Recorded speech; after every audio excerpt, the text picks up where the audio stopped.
और आज का विषय चूंकि भाषा को लेकर है, स्वाभाविक रूप से मैंने प्रयास किया कि अनेकों भाषा में मैं आप सभी का अभिनंदन करूं और विगत 10 वर्षों में जब से माननीय नरेंद्र मोदी जी प्रधानमंत्री के रूप में कार्यरत हैं, किस प्रकार से भारतीय भाषाओं को, चाहे वो स्केड्यूल्ड भाषाएं हैं, चाहे वो नॉन स्केड्यूल्ड भाषा हो, चाहे वो क्लासिकल भाषा हो, किस प्रकार से इंडियन लैंग्वेजेस अर्थात भारतीय भाषाओं को बल मिला है और उनको आगे बढ़ाने का काम प्रधानमंत्री नरेंद्र मोदी जी ने किया है।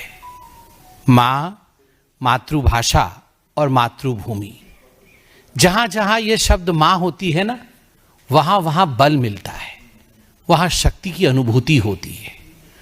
स्वाभाविक रूप से प्रधानमंत्री नरेंद्र मोदी जो खुद गुजरात की पावन भूमि से आते हैं, एक रीजनल लैंग्वेज है और रीजनल लैंग्वेज के महत्व को समझते हैं, जानते हैं।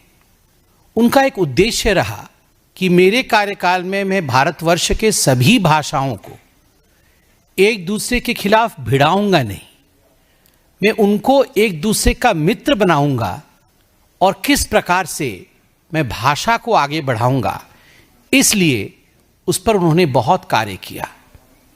मित्रों, 2011 की जो जनगणना है, जो सेंसस हुआ था, उसमें 10,000 से अधिक लोग एक भाषा का अगर प्रयोग करते हैं, वैसी भी गिनती की गई थी, तो हिंदुस्तान में, भारतवर्ष में 270 ऐसी लैंग्वेजेस है।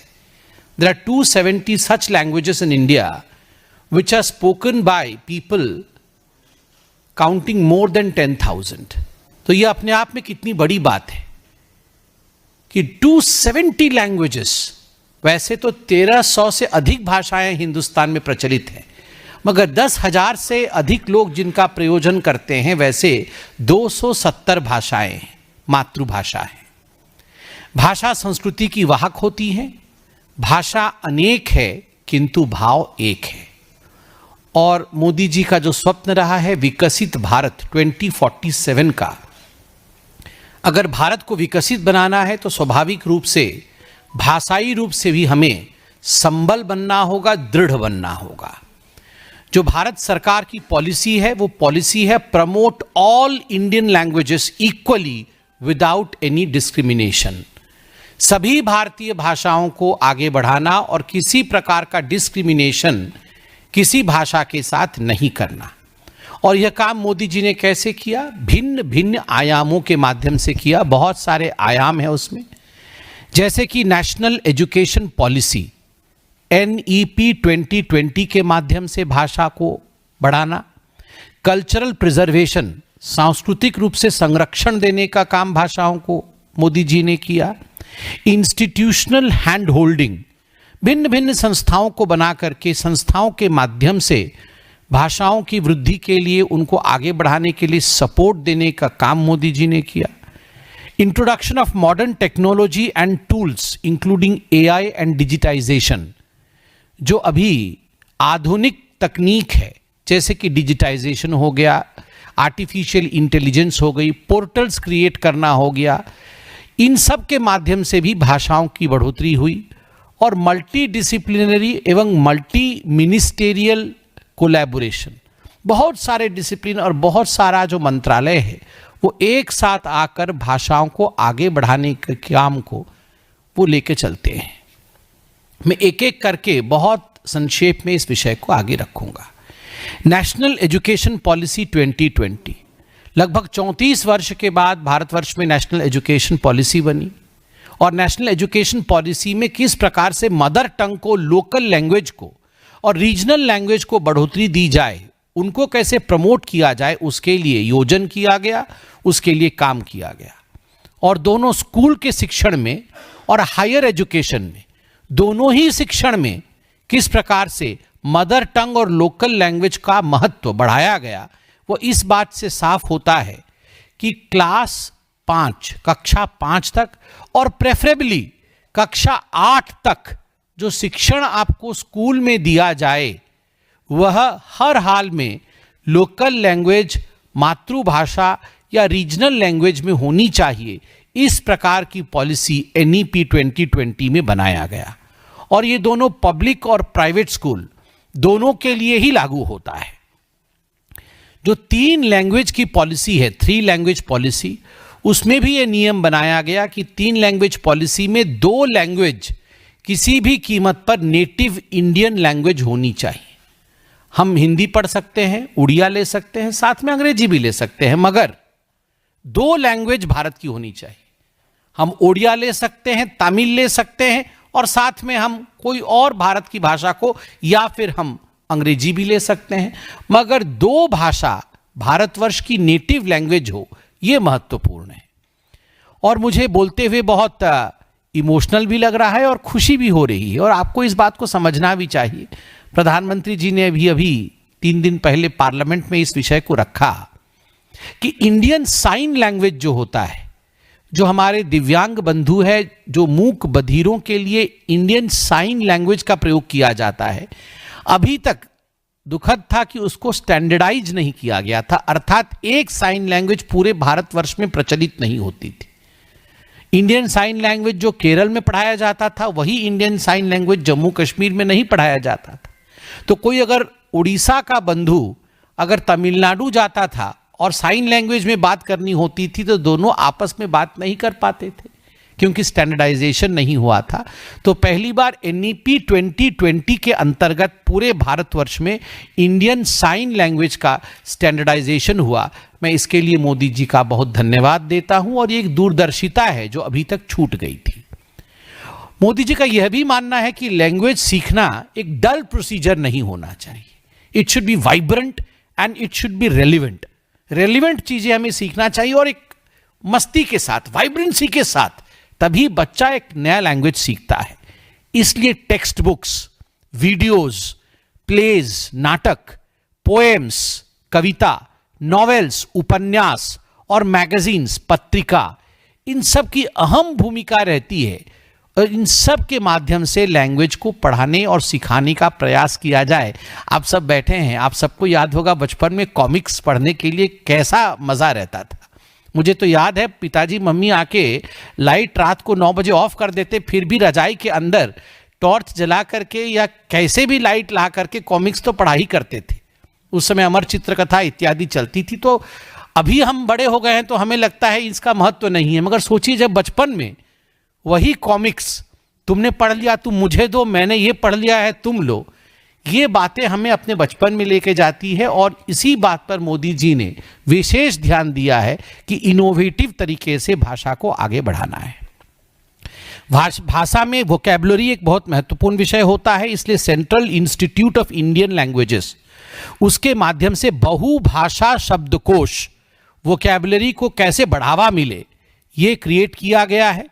और national educational technology forum NETF के साथ भारतीय भाषा समिति, ये भारतीय भाषा समिति एक हाई पावर्ड कमिटी है जो मिनिस्ट्री ऑफ एजुकेशन के अंतर्गत आती है, और भाषा को बढ़ावा देने के लिए क्या क्या रिकमेंडेशंस है, ये रिकमेंडेशंस ये कमिटी करती है।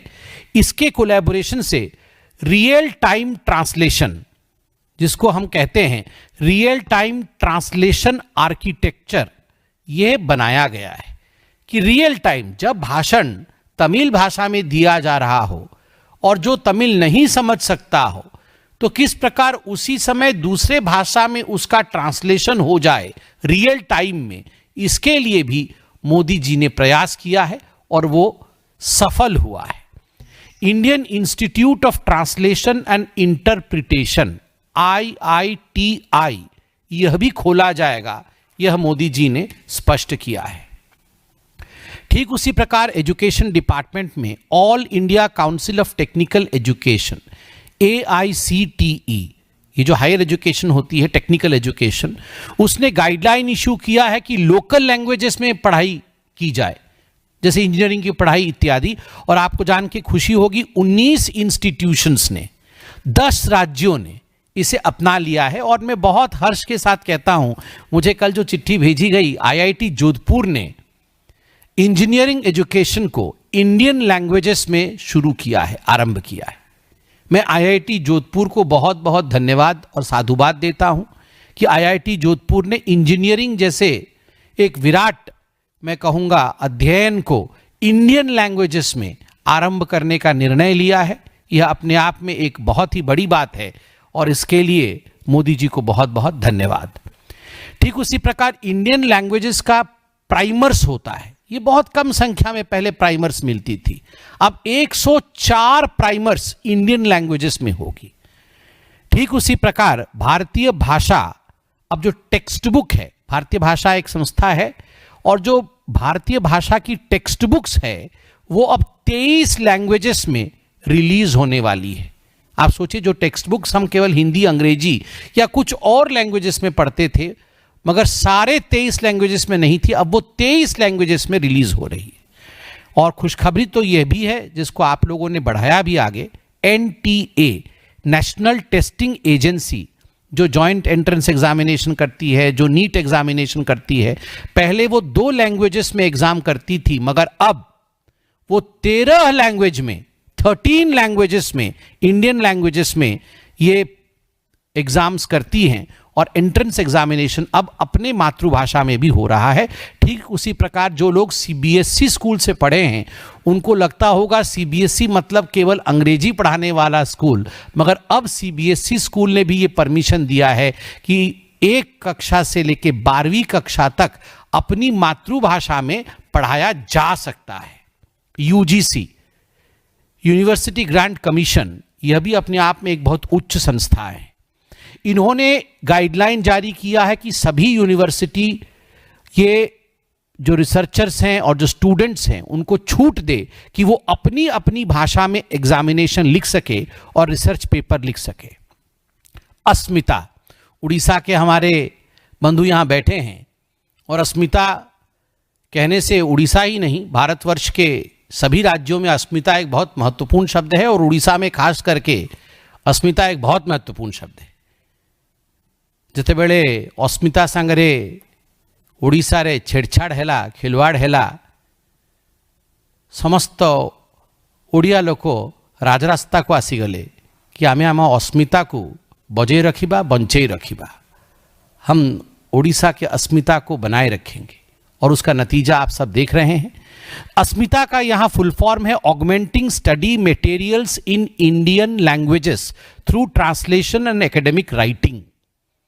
यह भारत सरकार यूजीसी के अंतर्गत अस्मिता चलती है और अस्मिता के माध्यम से यूजीसी ने निर्णय लिया है कि 22,000 किताब भारतीय लैंग्वेज में लिखा जाएगा 5 वर्षों के अंदर। 11 भाषा में 1,000 किताब लिखी जाएगी। 11 इंटू 2 22, 1,000 इंटू 22, ये 22,000। 1,000 किताब 22 लैंग्वेज में, हर एक लैंग्वेज में 1,000, तो ये 22,000 किताबें लिखी जाएंगी 5 वर्षों में। यह अपने आप में एक बहुत बड़ा अचीवमेंट रहेगा। कल्चरल प्रिजर्वेशन, जैसे मैंने कहा, यह भी एक बहुत महत्वपूर्ण विषय है। पहले क्लासिकल लैंग्वेजेस, उड़ीसा भी क्लासिकल लैंग्वेज था, तमिल भी था, मगर अक्टूबर 2024 में पहले जो 6 क्लासिकल लैंग्वेजेस थी, उसके साथ अब अक्टूबर 2024 में माननीय प्रधानमंत्री जी को धन्यवाद, उन्होंने आसामीज, बंगाली, पाली, प्राकृत एवं मराठी, इन भाषाओं को भी क्लासिकल लैंग्वेज का दर्जा दिया। आपको लग रहा होगा क्लासिकल लैंग्वेज का दर्जा मिलने से क्या हो जाएगा, क्या कुछ बदल जाएगा? जी हां, मैं बताता हूं क्या बदलता है। जब क्लासिकल लैंग्वेज का दर्जा मिलता है तो एक गौरव की अनुभूति तो होती ही है। मैं ओडिया हूं और जिते बेले मु बाहर को जाऊली, मु सदाबले कहूली ओडिशा गोटे क्लासिकल लैंग्वेज। मु गर्वरे एकदम मुंड ऊपर को करी छाती फुले की कहूली ओडिशा आमर जन्मभूमि, ओडिशा आमर मातृभूमि और ओडिया आमर हूँ गोटे क्लासिकल लैंग्वेज। ये साधारण कथा नुह, ये बहुत बड़ जिनस। तो स्वाभाविक रूप से आज जैसे तमिल विश्व में कहीं भी जाए वो गर्व के साथ कहता है कि तमिल विश्व के सबसे पुराने भाषाओं में से एक है, एक क्लासिकल लैंग्वेज। आज बंगाली, मराठी, प्राकृत, पाली, आसामी, ये सारे लोग गर्व के साथ कह सकते। तो गर्व की अनुभूति, उसके साथ हायर स्टडीज में ये इंक्लूड होता है तो उसमें स्कॉलरशिप के लिए एक्सेस मिलता है, बच्चे स्कॉलरशिप के लिए अप्लाई कर सकते हैं। उसके साथ हिस्टोरिकल मॉन्यूमेंट्स और जो एंशियंट लाइब्रेरीज हैं वहाँ पे डॉक्यूमेंटेशन का मौका मिलता है। इसके साथ ही साथ इन क्लासिकल लैंग्वेजेस की जो साइट है, उद्गम स्थली है, जो इनको प्रिजर्व करती हैं, इनसे जुड़ी हुई जो मॉन्यूमेंट्स है, उसमें टूरिज्म बढ़ता है, टूरिज्म फुटफॉल बढ़ता है। जो अब असामी के ऊपर रिसर्च कर रहे होंगे, जिन मॉन्यूमेंट्स उससे जुड़े हुए होंगे या जो एंशियंट लाइब्रेरी में आसामीज लैंग्वेज के डेवलपमेंट को लेकर मैन्यूस्क्रिप्ट होगा, अब टूरिस्ट और रिसर्चर वहां ज्यादा जाएंगे, उससे राज्य का आय भी बढ़ता है। सेंटर्स, म्यूजियम्स और लाइब्रेरीज खोली जाती हैं। ट्रांसलेटर्स का डिमांड बढ़ जाता है, एडिटर्स का डिमांड बढ़ जाता है, पब्लिशर्स की डिमांड बढ़ जाती है, तो इनका भी एक स्तर और इनका भी जॉब क्रिएशन होता है। भाषाई स्तर पे कई फेस्टिवल्स और उत्सव आयोजित किए जाते हैं। तो क्लासिकल लैंग्वेज होने के बाद मराठी फेस्टिवल, आसामीज फेस्टिवल, पाली प्रकृत फेस्टिवल, ये सब फेस्टिवल भी होते हैं, तो इनका भी एक बहुत बड़ा क्षेत्रफल होता है। और इसमें डिजिटाइजेशन डिमांड कि अब हम क्लासिकल लैंग्वेज है, जितने भी हमारे लिटरेचर हैं उनको डिजिटाइज किया जाए, इसका डिमांड बढ़ता है, तो काम बढ़ता है, जॉब क्रिएशन होती है। एक भारत श्रेष्ठ भारत 2020 के अंतर्गत आप याद करिए मल्टीलिंगुअलिज्म को किस प्रकार से स्टिमुलेट किया जाए, उसके अंतर्गत प्रधानमंत्री श्री नरेंद्र मोदी जी ने ये निर्णय लिया कि भारतीय भाषा उत्सव, भाषा को एक उत्सव के रूप में मनाया जाए। और दिन चुना गया जन्म जयंती महाकवि सुब्रमण्यम भारती जी का। अभी 11 दिसंबर को ही ये मनाया गया। और किस प्रकार से उसमें तमिल लिटरेचर से लेके बाकी सारे भारतीय भाषाओं की महिमा मंडन की गई, यह भी हम जानते हैं। काशी तमिल संगम 2021, सौराष्ट्र तमिल संगम और काशी तेलुगु संगम, इनका भी आयोजन किया गया है। इंस्टीट्यूशनल हैंड होल्डिंग जो मैंने कहा, वो कौन सी इंस्टीट्यूट्स है जो भाषा को आगे बढ़ाती है। नंबर 1 भारतीय भाषा समिति जो नवंबर 2021 में स्थापित हुई और एक हाई पावर्ड कमेटी है। वैसे ही central institute of Indian languages CIIL Mysuru में है, जो कन्नड़, तेलुगु, मलयालम, ओडिया, आसामीज, बंगाली, मराठी, पाली और प्राकृत भाषा को आगे बढ़ाती है। Classical Tamil promotion by autonomous body central institute of classical Tamil CICT Chennai. It has been established well before 2014, but in fact, it is no more in a rented building now after 2014. It has its own building. It has a permanent director now. And the best part is, and I would congratulate Prime Minister Narendra Modi, who often promotes Tamil in most of his speeches by quoting from some of the sacred scriptures and textbooks of Tamil literature. In December 17, 2023, Prime Minister Modi ji, during the Kashi Tamil Sangam, he inaugurated the Braille translation of Tamil classical literature, Tirukural and Silapattikaram. Tirukural and Silapattikaram. And this in fact created a world record of sorts. There are 118 volumes in Braille for our Divyangjans who are visually impaired. 118 volumes, 13,006 Braille pages, 10,79,454 words of Braille. This is a world record in itself, and this would be distributed to everyone who is visually impaired and who wants to research on this particular subject. In itself, this creates a history, and I congratulate Prime Minister Narendra Modi ji for the same. Towards the end, अब अंत की तरफ जब हम press conference समाप्त कर रहे हैं, तो ऐसी कौन सी मॉडर्न टेक्नोलॉजी है जिसके माध्यम से भाषा को बढ़ावा मिला? एक अनुवादिनी करके ऐप है। अनुवादिनी, अनुवाद मतलब ट्रांसलेशन, ये AICTE ने डेवलप किया है और ये 11 भारतीय भाषाओं को ट्रांसलेट कर सकती है। ठीक उसी प्रकार स्वयं पोर्टल और ई-कुंभ पोर्टल ये आरंभ किया गया है, translation of reference material for engineering courses. Engineering courses के लिए कोई ट्रांसलेशन की आवश्यकता हो तो स्वयं MOOCS पोर्टल एंड ई-कुंभ पोर्टल के माध्यम से। दीक्षा पोर्टल तो आप जानते ही हैं गवर्नमेंट का, जो क्लास 1 से 12 तक की जो टीचिंग रिसोर्सेज है वो 33 लैंग्वेजेस में, 33 लैंग्वेजेस में मुहैया कराती है। और उल्लास चैनल, ये जो उल्लास चैनल है ये एक मोबाइल ऐप भी है और ये एडल्ट एजुकेशन के लिए है। इसका मुख्य उद्देश्य है जन जन साक्षर बने और जन भागीदारी के साथ बने।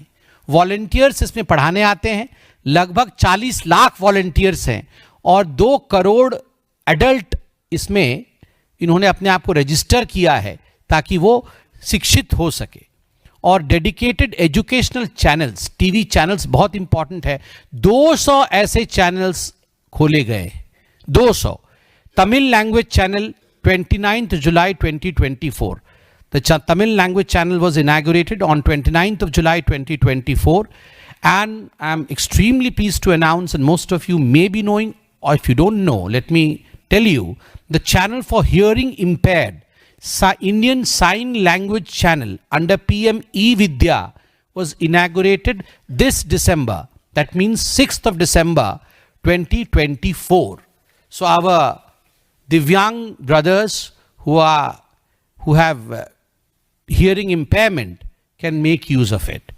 200 TV channels, 81,778 video contents, 24,409 hours of video has been received by various states and union territories in 29 language. राष्ट्रीय ई पुस्तकालय भी, इसका भी आरंभ किया गया है। और जैसे मैंने कहा, एक multi discipline, multi pronged, multi-departmental approach है जिसमें ministry of culture, ministry of home affairs, ministry of education and human resources, IT, ये सब इन्वॉल्व है। जोनल कल्चर सेंटर भी खोला गया है और जोनल कल्चर सेंटर के माध्यम से भी भाषा को प्रमोट किया जाता है। साहित्य एकेडमी और भाषा सम्मान, जिसमें हरियाणवी भाषा, संबलपुरी, आमर संबलपुरी भाषा खूब भल, से जो गीत सब अच्छी, एते भल गीत अच्छी, आमर ओडिया भाई मान सब भल कि जानिचंती, से मध्य भाषा सम्मान संबलपुरी अच्छी। मगही, टुलू, लद्दाखी, हल्बी, गोंडी, हो, कच्छी, इन सब भाषाओं में जिनको लोग कम जानते हैं तो भाषा सम्मान उसमें रखा गया है। मैं अभी बता रहा था संबलपुरी भाषा के बारे में, मैं बड़े गर्व के साथ कहता हूँ, मैं पूरे हिंदुस्तान में जाता हूँ, भाषा एक ऐसी चीज़ है, आप समझे ना समझे, कभी कभी गाना और धुन, रंगोबती है रंगोबती, एक ऐसा गाना है संबलपुरी में, जम्मू कश्मीर से कन्याकुमारी तक हर जगह लोग इस पे थिरकते हैं और नाचते हुए नजर आते हैं। ये दिल को छू लेता है। रंगोबती है रंगोबती, आप सबसे मैं निवेदन करता हूँ कि रंगोबती है रंगोबती संबलपुरी गाना है, बहुत पुराना है और हम सब के दिल के बहुत नज़दीक है। मैं भी एक उड़िया भाई हूँ और मैं हाथ जोड़ के सभी यहाँ तमिल भाई भी हैं, हमारे सिख भाई भी हैं, हमारे तेलुगु भाई भी हैं, हमारे हिंदी भाषी भी हैं, मैं सभी से निवेदन करूँगा आप लोग जरूर रंगवती है रंगवती, रंगवती रंगवती कन करता, हंसी पदे कहन कथा, ये वाला गाना आप जरूर सुनिएगा। इससे हमारी उड़ीसा की अस्मिता आगे बढ़ेगी, ये हम सबको बहुत अच्छा लगेगा। और गीत गोविंद, महाप्रभु जगन्नाथ जी के लिए गीत गोविंद लिखा गया है, जरूर गीत गोविंद सुनिएगा। ये हमारे भाषा को देखिए, एक ही उड़ीसा में गीत गोविंद, पूरे भारतवर्ष को गीत गोविंद दिया गया। और गीत गोविंद राधा और कृष्ण, किस प्रकार कृष्ण की पद्धति को, जगन्नाथ महाप्रभु को महिमा मंडित करता है, उनका गुणगान करता है। गीत गोविंद को भी सुनिएगा जिसमें संस्कृत अपने चरम उत्कर्ष पर है, और संबलपुरी को भी सुनिएगा।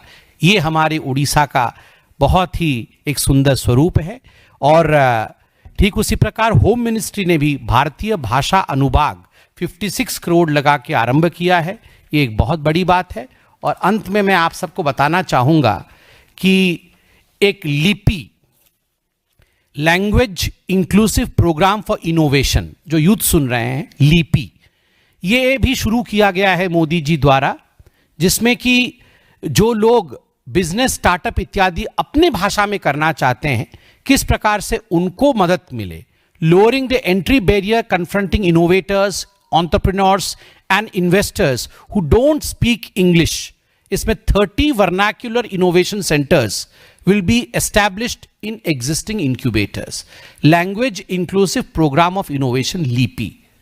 तो ये सारी चीज़ें 10 वर्षों में मोदी जी के कार्यकाल में हुआ है, और इसी प्रकार हमारी भारतवर्ष की संस्कृति आगे बढ़ती रहे, भाषा आगे बढ़ते रहे, और आप सब उसमें हमारी मदद करते रहे प्रमोशन में.